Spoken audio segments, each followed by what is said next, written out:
Yo, what's up? It's beautiful 79 degree day. The wind is blowing, so I hope it doesn't stop my message me back on this. I want to say what's up as my mantra is doing this thing. I want to say this really quickly. There's a lot of stuff you see on social media, and I'm always monitoring our behavior when it comes to certain things. When I say our, I mean black folks. Because it's like, I swear, it's like we get, I don't know. I've always said that black people officially stop reading. Hold on, let me check these out. Wait a minute. I always say, yeah, can y'all hear me? All right. I always say that black Americans officially stopped reading books that matter to us in 1998, 99, because the 2000s we have not fared well as relates to being intellectual and being up on things, as relates to racial issues, economic issues. We just haven't been up on it. Since around 99, 2000, we've allowed other people to tell us what to protest, what to be upset about. Before the Civil Rights Movement, we knew exactly what to be upset about, and we stood on it. But now these days, after years of integration and, multiculturalism and all these new forms of groups and languages, intersectionality and all this stuff has confused us, even more so than the pie in the sky theory. It's like we just at everybody's beck and call. All they have to do is just snap a finger. It's almost like the Pavlovian dog. You ever heard of Pavlov and his experiment? You make a noise, some kind of sound, and the dog would just automatically bark. That's how people treat us, like our whole race, like a Pavlovian experiment. Go Google it if you don't know what I'm talking about. And so now you mentioned the words Trump, you mentioned the words Elon Musk, all of a sudden we just join in. And after this past election, those 92% of black women who voted for Kamala Harris, they said, "Ooh, child, we taking the rest of these years off." They're sipping their tea and gulping their coffee and minding their own business. Well, I want us as a group to understand what that means as a community. See, they're minding their business because they mad that Kamala Harris didn't win. I need us to mind our, that's why they're minding their business, because that. Ladies, if y'all wanted a true candidate, you want to pick a Kamala Harris. But that's neither here nor there, because we're moving forward. So I just find that to be amazing. And also with that 92%, all the stuff they've been doing, and people like me been trying to tell them, stop on all this, adding other groups to our issues. Black women were the main ones yelling BIPOC, black, indigenous, people of color, disenfranchised, marginalized group, all that stupid shit. And now you mad because scholars, black folks like me and many others been trying to tell you it's been about black people. But no, y'all thought y'all was gonna get some more money or get a raise on your job, promotion on your job by doing this all inclusion foolishness when no one else includes black people in nothing, especially when it comes to getting money or political power. So y'all really sitting out for two reasons. Out of sour grapes, and being also recognized that you've been made donkeys of all this time. But we were trying to tell y'all, every group, every racial group, even the people of color and the disenfranchised, marginalized groups, they all been eating of whoever the president is, whoever the governor is, whoever the mayor is. It's black people. Our struggle comes. What we don't pay attention to, as y'all love to say, sisters with the 92%, when we don't pay attention to our black business. Malcolm X tried to tell us, pay attention to your black business. Marcus Garvey, pay attention to your black business. Nat Turner took care of his black business. Denmark Vesey, Harriet Tubman, she was taking care of black business. And what else? My girl, Ida B. Wells Barnett, black business. But y'all want to take care of the business of people of color, indigenous, marginalized groups, LGBT. And guess what? Who talks like that? Your Democratic representatives. And so that's why we're around here looking stupid and doing stupid things. So Rico, what's with the big introduction? Well, the title of this post is, and by the way, y'all go on ahead to my YouTube channel. The title of this post is Vandalizing Teslas. Black people better not be, or black people should not be vandalizing Teslas. It's stupid. It ain't got nothing to do with our struggle. And so what we've allowed MSNBC, or MSDNC, and CDNC or CNN, we allowed all these ABC, CBS, we allowed all these people to tell us how to think. Not me, but those of you who stopped reading or never heard of Dr. John Henry Clark, never heard of Dr. Frances Cress Welsing, never heard of Dr. Claude Anderson, never heard of Dr. Ben Yakahanan, and not even never heard of the brother who's right here in Dallas Fort Worth, Dr. I'm about to say his name. He is the heir apparent to Dr. Ben, Dr. Kwesi, Dr. Kwesi, Azra Kwesi. No, we act like we've never heard of the scholars, and so that's why we're getting caught out here looking stupid.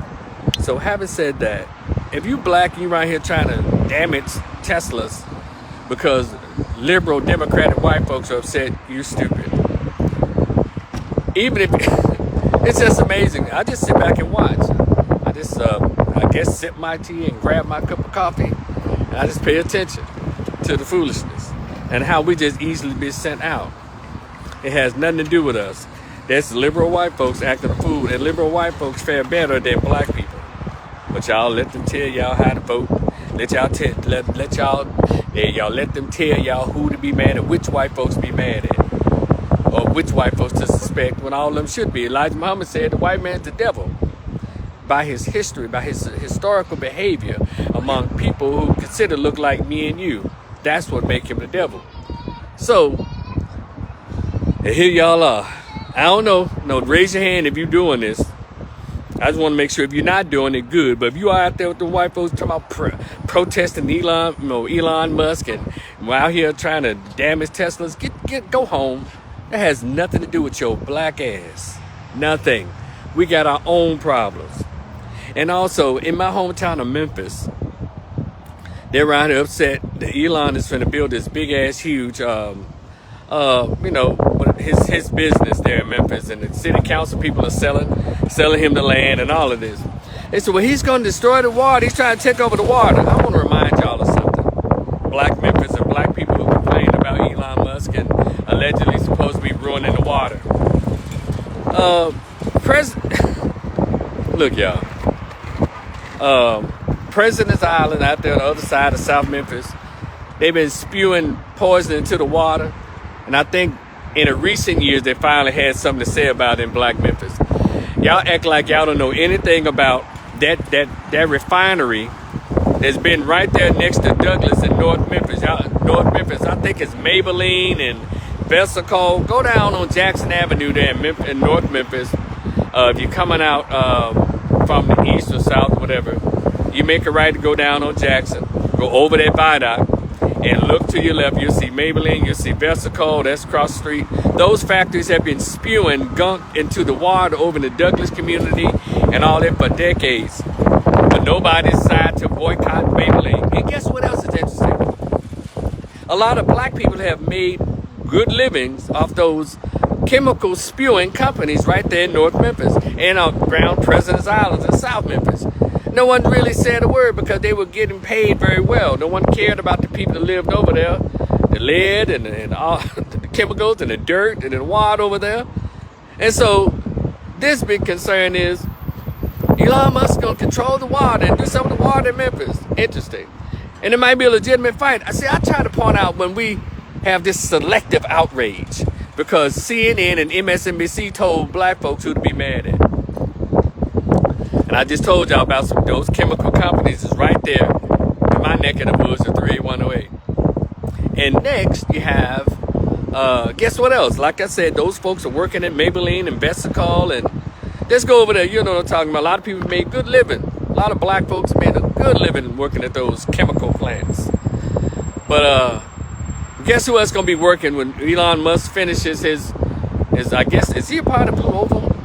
When he gets done with his cyber plant, his cyber company, guess who else is going to be working there? Black folks. And all of a sudden, his threat to the water and environment just going to go, I guess, it'll be water under the bridge. If you get a chance to make one of those high salaries, you're going to forget all about it. So I need us really to concentrate on the things that's really hurting us that we can actually control. See, I tried to get us to boycott things that's really impacting us on a daily basis, but we won't. Because it's easy to attack something that we think is like national. It won't come to you locally, whatever. See, there are a lot of things that hurt black people that's local. Matter of fact, it lives right on our street, down the street, round the corner. You know these gangs? These drug dealers? How come we don't boycott them and come out and destroy the drug dealers' cars and you know, who's really impacting our children, our neighborhoods? The black rappers, all they talk about is death and destruction with the black race and killing other black men and murdering the suggestion of other black men. It was black men who killed. Come on, man. Come on. How come we don't boycott those things? I know what I'm saying. It hits too much like home and sounds too much like right. And so are you just going to brush on past what I'm saying? That's what I do. I just get us say, hey, look in this mirror. Yeah, it's okay to attack the president and all of that. That's easy to do. Do the hard work. Get those gangs out the black neighborhood. When you see those little sons of bitches on the news, breaking in a jewelry store or breaking in somewhere, and you see the video of them, you know who they are under those Pusheisty masks. That's your son. That's your nephew. That's a lot of y'all boyfriends, but y'all won't protest them. So I think our people get dumber by the summer, or we play games with how we protest. I guess if CNN doesn't tell us to protest, we won't do it. Not me, a lot of you. Out here spewing, Trump is trying to be a dictator. Do y'all even know what a dictator is? Because when I was in 8th grade, I read a history about what a dictator is. Y'all can even Google it. Do y'all think if we lived under a dictatorship, that y'all can say, fuck Trump and fuck the president? Do y'all think they could say fuck Hitler and made it out that night? Y'all think they could have done it? Y'all know Mussolini. These were real dictators. And I never read in history where anybody got on TV, on radio, or did videos, but didn't have, or any kind of video that cussed out the dictator. But y'all get to say as many ugly things as you like. Even the talk shows. Late night talk shows get to say whatever they want to say. But we live in a dictatorship? Y'all can't be serious. And under dictatorship, you think people get to go and go to clubs and pay $500 to $10,000 for sections under a dictatorship? Y'all stop saying stupid shit. Stop letting liberal whites put words in y'all mouth. Y'all know, if y'all know what a dictatorship, y'all wouldn't be saying a lot of stupid shit I see on social media.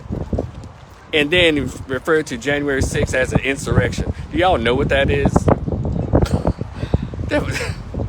Come on, man. Y'all Google what an actual coup or an insurrection is. Do that for me, because it just, oh, God.